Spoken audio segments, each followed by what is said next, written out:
नमस्कार दोस्तों, power gallery में आपका स्वागत है। मैं हूं दिनेश गुप्ता। देश के एयरपोर्ट पर जो हालात इन दिनों देखने को मिल रहे हैं, ऐसा पहले कभी नहीं देखा।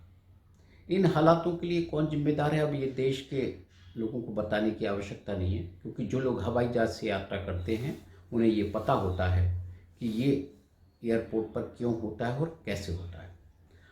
इंडिगो की जो अव्यवस्था हमारे सामने आई, या यूँ कहें कि इंडिगो ने जिस तरह की अव्यवस्था इस देश के एयरपोर्ट पर पैदा की है, इसके लिए अकेले वो जिम्मेदार नहीं।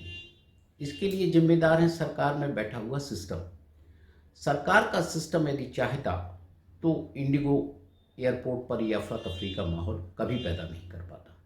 डीजीसीए के जो नियम थे, जो उन्होंने निर्देश जारी किए थे, उसके अनुसार इंडिगो को स्टाफ का इंतजाम करना चाहिए। हाई कोर्ट ने कहा था कि जो भी एयरक्राफ्ट का या जो हवाई सेवाओं का जो भी स्टाफ है, पायलट हैं, क्रू मेंबर हैं, इन सब के लिए भी 5 दिन का सप्ताह होना चाहिए। 2 दिन यानी 48 घंटे उन्हें अवकाश दिया जाना चाहिए।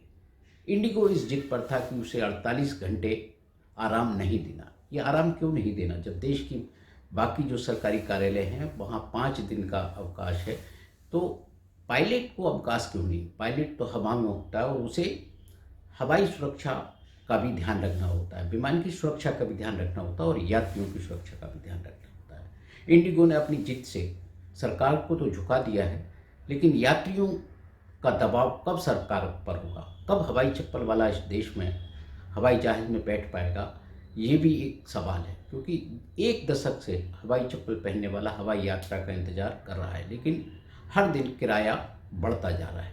कोई भी आम आदमी हवाई जहाज़ से यात्रा करने के बारे में आसानी से नहीं सोच सकता। हर दिन 10% 20% किराया बढ़ जाता है। 5,000 मिनिमम किराया हो गया। ऐसी जब राशि इतना किराया बढ़ रहा होगा तो फिर आप कैसे यात्रा करेंगे?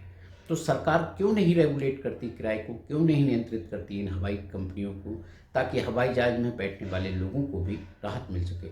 आप सोचिए इस बारे में और हमें अपने विचार ज़रूर लिख कर भेजिए। और आपको ये वीडियो कैसा लगा हमें आप ये ज़रूर बताइए। आप लाइक भी करिए, शेयर भी करिए, और यदि आपने अब तक हमारा चैनल सब्सक्राइब नहीं किया है तो सब्सक्राइब भी करिए। बहुत बहुत धन्यवाद। नमस्कार।